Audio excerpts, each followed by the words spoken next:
Hey, babe. Yeah. Can you teach me how to read that nutrition label? Yeah.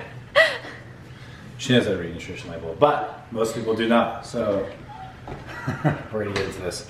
All right, so I guess we'll grab some of the kids' snacks real quick on how to read nutrition label. So, all right, so these are gonna be Quaker yogurt bars, right?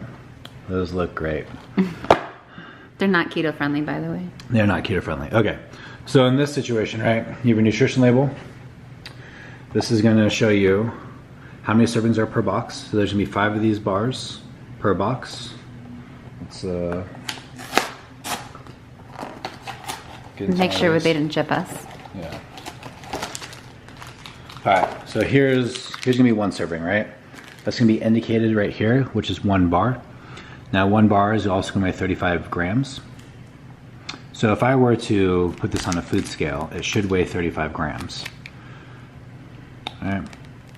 So in that 1 bar, I'm going to have 140 calories in that bar. Now, as I go down to the second part of the label, it'll show me the fats and the carbohydrates and the protein, right? All the rest of the stuff is relatively important, but these are the 3 things you want to focus on, right? Now, it's going to show me how many grams of fat I have, how many grams of carbohydrates, and how many grams of protein I have. Those are the macronutrients that are going to be represented in this 140 calories, right?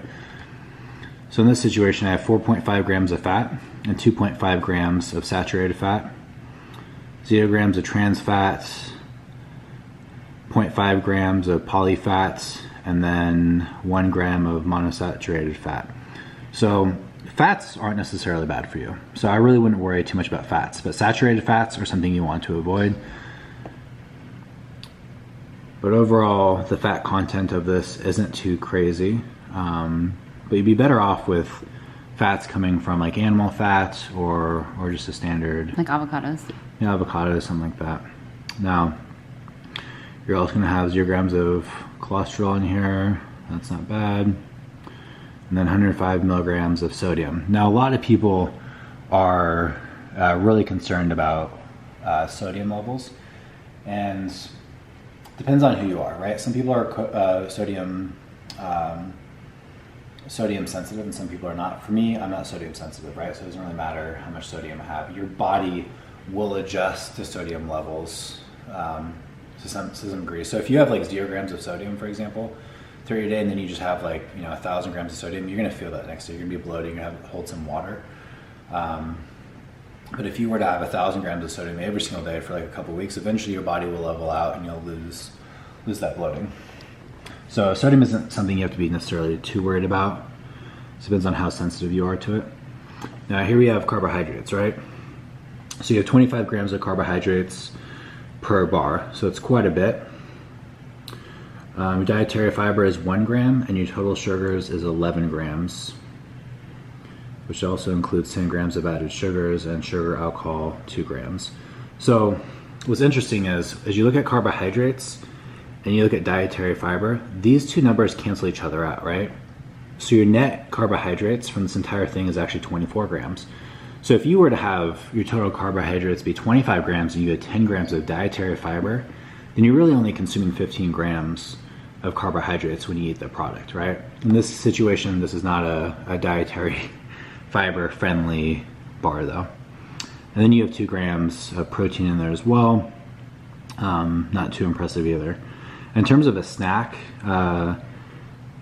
this is okay, but really not that great. More of an energy boost that you give to a kid or something like that.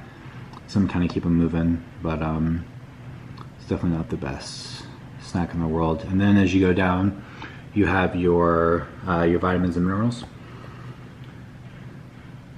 In this situation, you have vitamin D, calcium, iron, and potassium. So as you go into a dietary not a dietary supplement label, but a nutritional supplement label, they're going to have these percentages on there as well. I would take these with a grain of salt. The recommended amount of protein that you should be taking that the government recommends is total bullshit. As well as the carbohydrate intake. They, like, if you look at like food pyramids, like they're outdated. They're like, I mean, the food pyramid has got to be from like the 60s or 70s at this point, and there's a lot more research that's been done. So I would take the percentages with a grain of salt. But that's how you read a nutritional label. This is really important to understand because it's going to show you, you know, what foods are high in protein, what foods are high in carbohydrates, and that's really what you should be taking away from nutritional labels, I would say. What's the main thing, like, so this, on this, you know, Quaker bar, what's the main thing that we should be focused on? Should there be calories, total fat, carbs, and protein? Yeah, so in this situation, right, your calories and your carbohydrates. So like, obviously this bar is not gonna have a lot of protein in it, right? The most protein you're gonna get per calorie is gonna be from a meat, right? So every 120 calories of protein you eat is gonna have about 21 grams of protein, right? That's gonna come from like chicken, things like that. So this, right off the bat, this is a grain-based food. You're gonna know this is gonna be carbohydrate rich. So you should be really focusing on the carbohydrates. In terms of a snack, this is not that great of a snack. But I didn't buy these either, so. Well, they're for the kid. Yeah. Well, like, for example, like that popcorn, you bought a whole thing of popcorn from Costco. So like on that, you should probably focus on, same thing, calories, carbs. Yeah, so like if you're looking for like a snack, right? So like let me grab that out for you guys. It's a big old thing of popcorn. That was $10.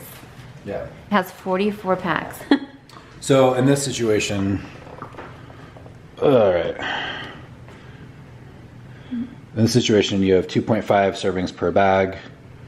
Yeah, so this is going to be per bag, right? Mm-hmm. So for an entire bag of popcorn, right? So you're talking a bag that's going to be this big. You have 190 calories. This is 140, right? Obviously, the popcorn's going to fill you up more than this. You know, your carbohydrate intake, I think, is pretty low on this as well. Carbohydrate intake is going to be 17 grams. So in terms of like when you're looking for a good snack, you know, when it's a carbohydrate-rich food, like, you know, in this case we were comparing popcorn to a bar, the popcorn is the way to go. You have more volume. Yeah, you get more volume, you get more substance.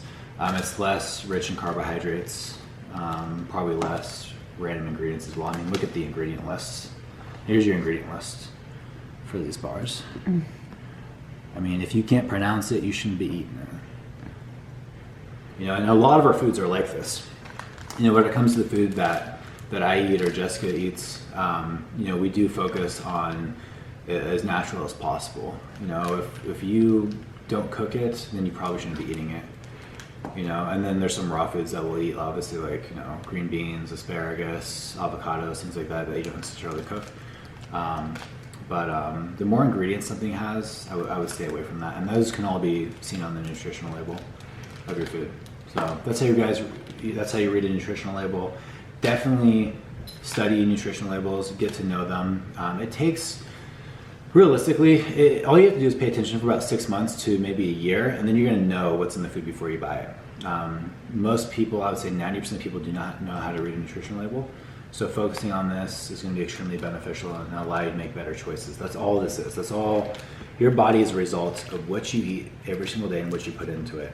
So focusing on what's in your food for just 6 months or a year, you'll know exactly what you're picking up at the store, what you need to avoid, and you'll be able to make, eventually you'll know how many calories are in a food or how many carbohydrates are in a food without even looking at the nutritional label. But definitely focus on these and become educated so that you can become a better version of yourself.